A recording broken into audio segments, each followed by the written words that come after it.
यहाँ मैं एक बात बता दूं, मैं क्रिकेट मैच देखता नहीं हूँ, इत्तलात मिल जाती हैं। 2 मिनट की बात करके अपने टॉपिक पे चलूंगा, क्योंकि ये भी टेंशन बहुत हो रही है लोगों को, पाकिस्तान हार गया, पाकिस्तान हार गया, पाकिस्तान हार गया। तो क्या हो गया, हार गया भाई, गेंद बल्ले का मैदान है, हार जाए, कुछ कुछ इससे कुछ भी नहीं होता।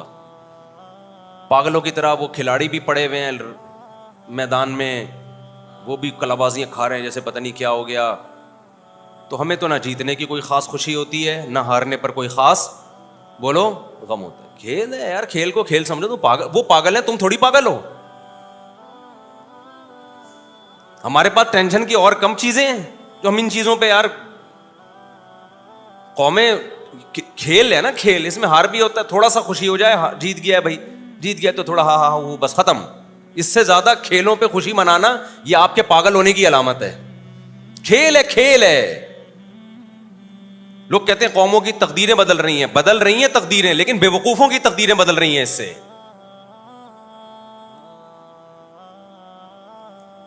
जब बेवकूफों ने इसको इतनी वैल्यू दे दी है ना, बेवकूफ लोगों ने, तो उनकी तकदीरें यकीनन बदलेंगी इससे।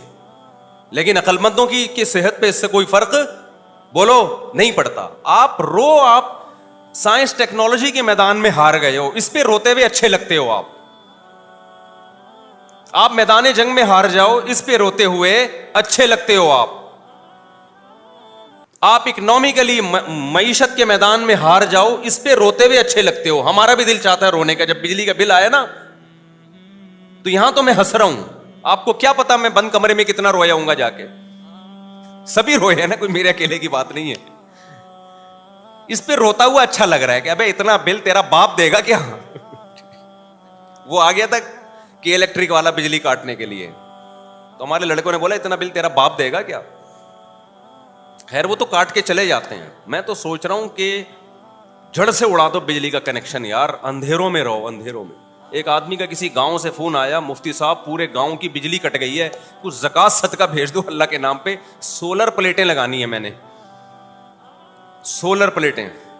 मैंने कहा देखो, खाली तुम्हारी बिजली कटी होती ना, बाकी गांव वालों की नहीं कटी होती, तो समझ में आता हम ज़कात दे देते, आप सोलर प्लेटें लगा देते। जब सारे गांव की कट गई, तो जब सब अंधेरे को एंजॉय कर रहे हैं, तो आप भी क्या करो, एंजॉय करो।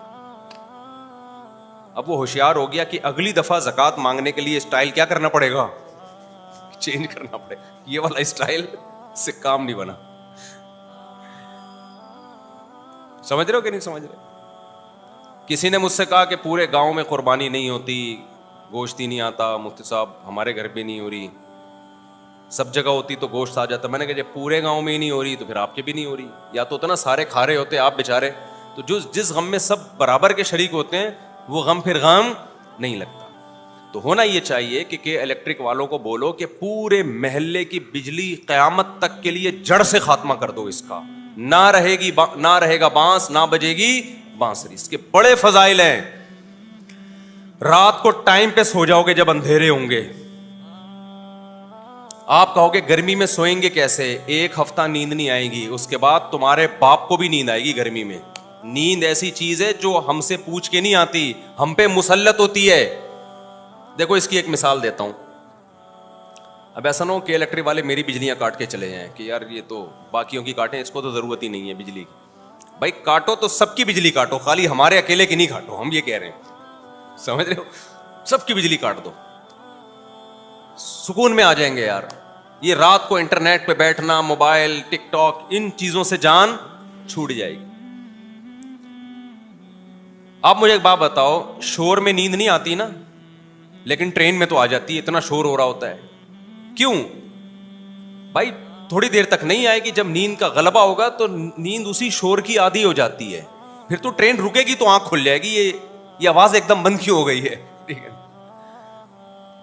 तो ये जो गर्मी में नींद नहीं आएगी, 4, 5, 6 दिन नहीं आएगी, उसके बाद बॉडी उसी की आदी हो जाएगी, बॉडी उसी की आदी हो जाएगी। देखो मैं पंखों का आदी हूं, एसी का आदी नहीं हूं, तो मैं पंखा ही चला के सोता हूं। मुझे पंखे की जो आवाज है ना, डंग डंग, और जितना पुराना पंखा होगा उतनी अच्छी नींद आती है मुझे।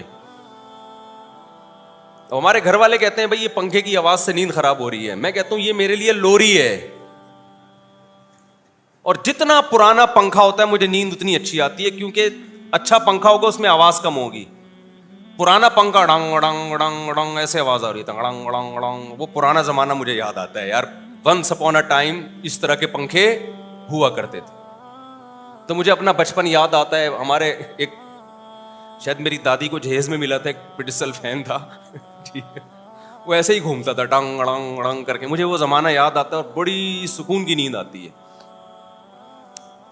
मैं कहीं भी जाता हूं पंखा तलाश करता हूं, यार पंखा चलाओ डंग डंग डंग। नहीं तो नेट पे पंखा लगा के, पंखे की आवाजें इंटरनेट पर भी हैं। इससे पता चलता है ये सिर्फ हमारी बीमारी नहीं है, बहुत से लोगों की है ये। इंटरनेट पे लोगों ने पंखे की आवाजें यूट्यूब में डाली हुई हैं। तो जिस चीज का अपनी बॉडी को आदी बनाओगे भाई, वो आदी बन जाएगी। अब मैं सऊदी अरब में 2 महीने रहा तो होटलों में ही रहा जाता है, वहां पे धूप ही।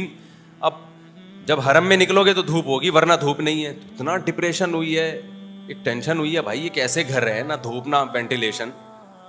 हम तो कराची आए तो यहां देखा कि यार धूप भी है, हवा भी, हो ऐसा दिमाग को सुकून मिला। तो बिजली के जो बिल आ रहे हैं ये कम नहीं होंगे। आप अपने हुक्मरानों से उम्मीदें लगाना छोड़ दो। उसका हल ये कि कोई पत्थर से ना मारे मेरे दीवाने को, बम का जमाना है उड़ा दो साले को। तो एक एक करके कनेक्शन ना काटो मेरे भाई, पूरे मुल्क की एकदम से बिजली उड़ा दो। 1 महीना लगेगा पुरानी रूटीन पे हमें सेट होने में। उसके बहुत सारे फायदे होंगे। जल्दी सोएंगे, सुबह जल्दी उठेंगे और पसीना निकलेगा। आप पसीना निकलना इतना, देखो गर्म इलाके के लोगों की उम्रें लंबी होती हैं, ठंडे इलाके के लोग वैसे लाल टमाटर होते हैं, उम्रें बहुत कम होती हैं। ठंडे इलाके, फालिज, ब्लड प्रेशर, ये ज्यादातर ठंडे इलाकों की बीमारियां हैं। गर्म इलाके के जो पसीने जब निकलते हैं ना, बॉडी में फ्लेक्सिबिलिटी रहती है, लचक रहती है, तो बॉडी सही रहती है इंसान की, पसीना निकलता है। आप देख रहे हो ना गर्म इलाके, अफ्रीका के जो लोग हैं काले